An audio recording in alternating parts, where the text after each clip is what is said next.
తెలంగాణలో రోజురోజుకు food poison effect స్టూడెంట్లపై తీవ్ర ప్రభావం చూపుతుంది. హయాత్ నగర్, కుంట్లూరులోని నారాయణ భారస ఐఐటి క్యాంపస్లో 100 మందికి పైగా విద్యార్థులకు ఫుడ్ పాయిజన్ జరిగింది.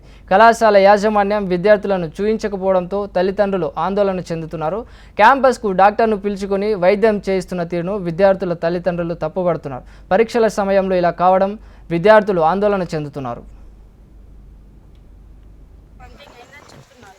ఒకసారి మీరు కూడా వాళ్ళకి క్లారిటీగా చెప్తే వంటలు అవన్నీ మంచిగా ఉంటే పిల్లలు ఉంచుతారు. లేకపోతే ఆల్రెడీ చాలామంది వేరే కాలేజ్లో జాయిన్ అయిపోయారు. సో మిగతా వాళ్ళు కూడా ప్లానింగ్లో ఉన్నారు.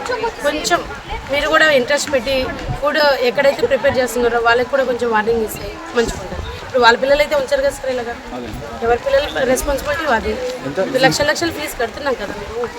ఒక్కసారి మీరు కూడా అది వస్తేనే ఏడుస్తుంది, స్టమక్ పెయిన్ వస్తుందని జస్ట్ ఇప్పుడు బయటకు తీసుకెళ్ళి మెడిసిన్ ఇప్పిస్తాను.